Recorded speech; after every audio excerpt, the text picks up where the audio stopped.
Hmm. Parang meron ditong energy yung, pagod na pagod kasi ang daming ginawa 'no, alam mo yung buong araw ka nagtrabaho, yun nakita ko dito na energy 'no, tapos parang gusto mo pag-uwi mo peace of mind na lang 'di ba? O kaya yung gutom ka kakain ka, ano kasing pagkain na diyan 'no.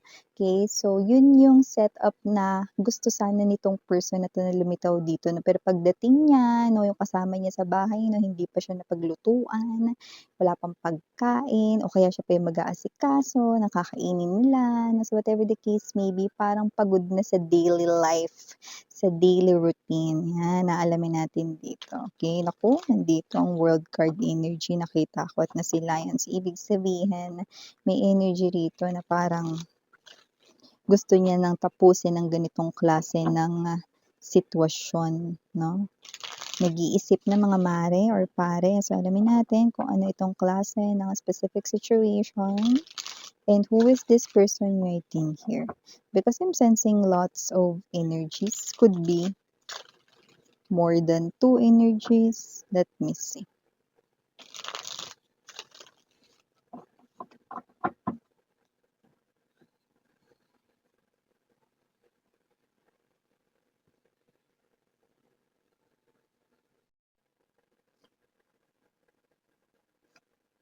Mhm. Naku, parang kung nandito tayo sa eksena na 'to mga babes 'no, kailangan umilag tayo. Bakit miss 'yan? Parang may nagbabatuhan dito, nagbabatuhan ng mga maanghang, na mga salita with the swords 'no. These are communications right in here and let's see who this is. Let's see if this is you or someone here or let us see. Nine of Cups in reverse, oh. Parang energy ito na ba't ko pa 'to hiniling, bakit ko pa 'to winish, ayoko pala nito. Ayan, ay naku, we have here this Six of Pentacles kasi kung ano man yung wish na yun parang nangyari, ibinigay or nakuha 'no. Pero parang ngayon nakikita na ng isang person rito 'no, kung sino man 'tong energy na ito na parang, naku sana hindi ko pala yun winish, naku sana hindi ko pala yun hiniling 'no, pero nangyari kasi this person made this happen. Ito yung desisyon niya rito 'no, okey. Kaya ito nangyari kasi pinili niyang gawin yon, 'yan 'no. So nakita ko na hindi rito nakabuti ang wish niya na yun sa kanya 'no. So alamin pa natin dito. Okey, yun na nga, okey. This confirms 'no, yung akin rito napi-pick up sa intuition 'no. So eto ang person mo 'no at ang third party ang nagbabatuhan ng mga maanghang na salita ha. Pero ha, yung iba ha, talagang literal na nagbabatuhan dito naku sana kasing gaan lang talaga yan ng bulak na binato. Kasi mukhang nakakita ko ng toothbrush tumalsik. Naku, 'pag tumama pa naman yan 'no, sa noo, naku ouch. So kung sino man 'tong energy na 'to, ayan, mukhang ngayon ay magulo sila rito 'no ng, third party kung sino man ito ayan, I'm hearing that song. Walang saysay ang sinasabi kaya hindi mo mawari kung iimik pa ba o mananahimik na lang, yan mo. Aygo. At kung hindi ko makakalimutan mga babes 'no, meron dun na lyric 'no, na part 'no, pero yung pinakanarinig natin yung kinanta ko ha. Pero alam ko meron dong lyric din 'di ba na parang, "May tama din ako." 'Di ba, may gano'n, okey. So hindi ko alam kung sino ba talaga ang tunay na may tama, etong dalawa na 'to o ako. May tama din ako, 'yan wala siyang tama sa tiling, ibig niyang sabihin dun, tama din siya 'no. Para kasi nga nangyayari rito yung third party laging sinasabi rito, "Mali ka, ganito kasi ginagawa mo, 'yan So whatever the case may be, nakikita ko rin kasi na nagpapasaway din 'tong person mo 'no, dun sa poder ng third party kaya siguro parang napipikon na rin yung third party rito Pero nakakita ko rito ng, isang aalis at isang maghihintay, ayan 'no. Pero yung naghihintay nagpipigil din, 'yan 'no. So whatever the case may be, ang napi-pick up ko here is yung naghihintay ay ang third party at ang aalis or lalayas ay ang person mo. May tama din ako. Bottom of the deck, Ace of Swords, Nine of Swords, Hermit. Okey. So, Bago natin simulan na i-dive deeper itong reading na ito, batiin muna natin everybody. Hi and hello there everyone. My name is Yan. Welcome, new subscribers.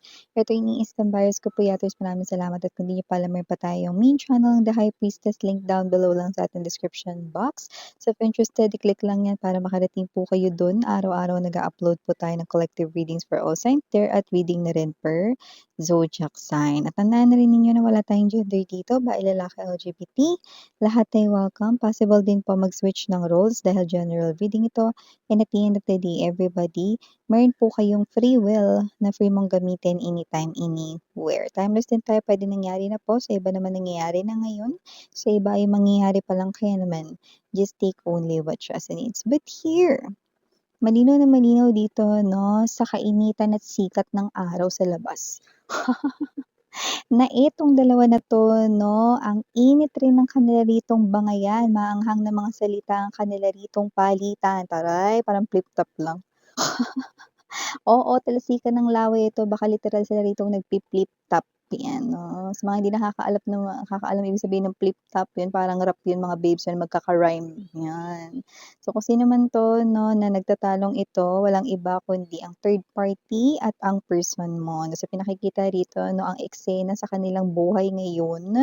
Yes, this is the present moment na nangyayari sa kanilang dalawa ngayon at mukhang meron ditong energy 'no, na nananawa na sa situation. Actually parehas sila.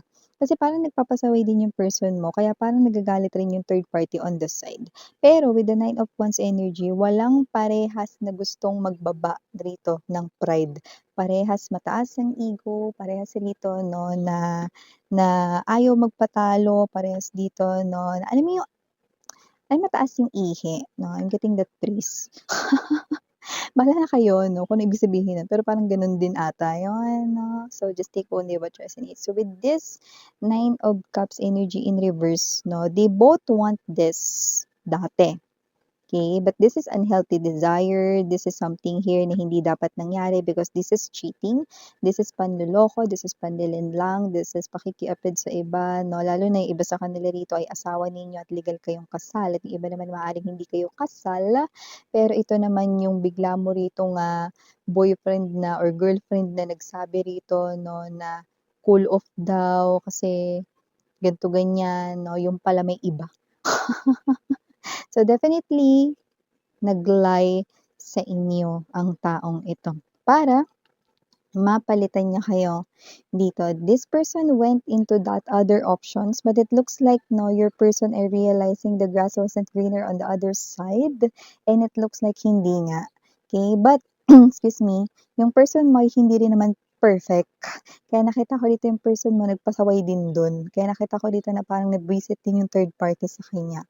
So with the Three of Cups energy, I do see no, that even though they both want this at first, they both do not know kung gusto pa rin nila itong magpatuloy ngayon, no? But nakakuha tayo dito ng confusion sa part ng third party because we have here the Seven of Cups energy, no? Kahit na, yeah, mauuwi talaga to sa ano, sige, alis na lang ako dito, ano, sabihin mo lang, alis ako dito, di umalis ka. Hindi ka napipigilan, ako pa magbubukas ng pintuan para sa'yo. Yung gusto mo ko pa maglagay ng mga damit mo sa supot-supot, walang maleta. Walang bag, walang backpack, you know.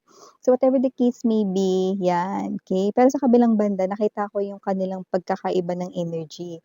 Kasi yung person mo, no, sa kanyang energy, okay, sige, aalis ako, lalayas ako, sige, blah, blah, blah, blah, blah. While the third party, sige, umalis ka. Yan, no. Pero pag umalis na yung person mo, mag-aantay naman siya, no, malulungkot, no, makakaramdam rito, no, ng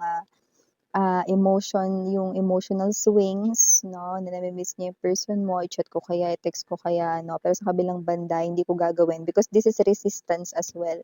Hindi ko gagawin. Yan, no, wala pa nga siyang 24 hours na nawawala. Antupulis siya. Di ba kapag kami pinapahanap ka, no, wala pa pong 24 hours, hindi pa po natin siya pwedeng i-declare na nawawala. Yan, no. Pero ito kasi mga babes, no, ito talaga, itong nawawala na to, nawawala yung feelings. Oh, nawawala ang feelings ng person mo sa third party. Pero ang third party mukhang minahal na yung person mo kaya nagkakaganyan. Pero resistance ito. Hindi ko siya iti-chat, hindi ko siya iti-text. Bala siya. Saan siya pupunta, bahala siya. Kung may kakainin siya, bahala siya. Pero lahat yun out of concern, 'di ba? Naisip niya yun, may kakainin, may masisilungan kaya saan kaya siya pupunta, 'di ba? So, ibig sabihin ang talagang tunay na nagmahal dito ay ang third party at hindi ang person mo. Yan, ang person mo rito, yan, no? Hindi naman pinakita dito saan siya pupunta. Pero sa nakikita ko rito, mukhang literal na ang gusto ng person mo ay umalis na talaga. Ano? Kasi ang person mo sa kanyang side ay hindi niya na nakikita ang opportunity na 'to with the third party na magpapatuloy. Yan. Pero sa mind niya may naiisip siyang balikan, okey? Pero I also want to be honest sa'yo na dito sa babalikan na ito, papakatotoo tayo, dalawang naiisip niyang babalikan dito. Puwedeng yung isa ikaw, mare or pare, pero puwedeng yung isa naman, baka naman yung isa sa mga naging ex niya dati pa. Yan, okey. So, may options pa rin pala miss yan. Oo nga, ay go. Kasi naman 'tong person mo na 'to 'no, 'di na natuto, 'di ba? Akalain mo yun may options pa rin siya pati ba dun sa mga babalikan.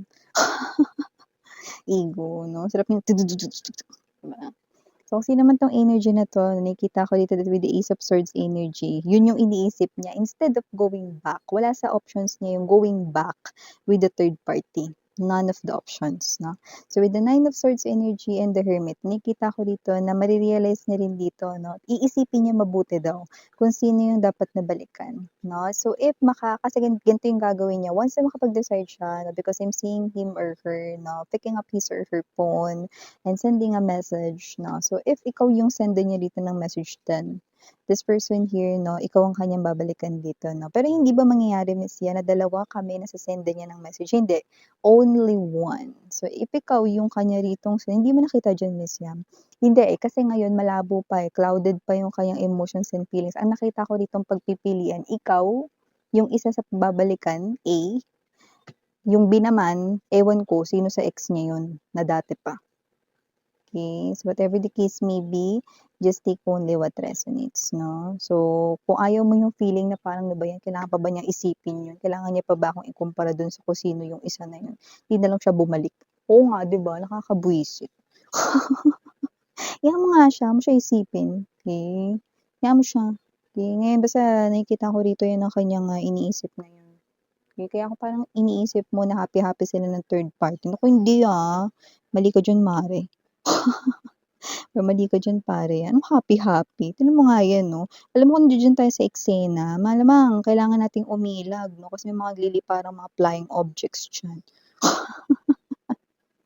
Dami nilang pambili 'no, siguro kung maghahagisan sila dapat ang mga hinahagis mga plastic, eh, para hindi babasagin, 'di ba? Kakalat pa, 'di ba? Kakabubog pa, wawalis ka pa, 'di ba? Pati yung iniisip. So yun nga mga babes 'no, sino man 'tong mga energies na 'to, ayan, yan ang kanilang, sitwasyon ngayon at yun rin ang kanilang kahihinatnan.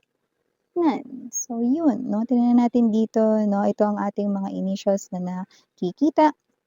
We have here capital letter O, capital letter T, capital letter H, capital letter Y, capital letter N, capital letter B as in boy, and capital letter D as in dog. For small letters naman, we have E, more than one daw ito. We also have here R, S, C, A, T, R again, maaaring dalawa ito, ngunit hindi magkadikit. So we also have here U, and last but not the least, we have Q. So yeah, these are all the messages na nakuha ko dito here for you guys, no? Huwag niyong hintayin, no? Etong person na 'to, no, na kung kayo yung ite-text niya or cha-chat niya rito, okay? Kasi alam mo, bigyan ko kayo ng tip, no? Kasi kahit na ikaw yung i-chat niya rito, nakikita ko rito that your pagsasama noon ay gano'n pa din. Especially on the part na, inis na inis ka sa mga bagay na pinapabago mo sa kanya, hindi niya yun nabago, okey? Or galit na galit ka kasi ito yung mga pinaggagagawa niya rito 'no, na against sa mga gusto mo, okey? Still, that person will do that, still. Okay, so just a piece of advice, not just an energy reader right in here, but your friend, okay? Alam niyo naman ako ang inyong onni.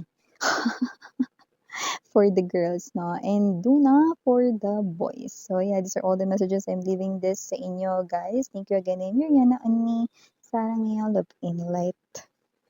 In you.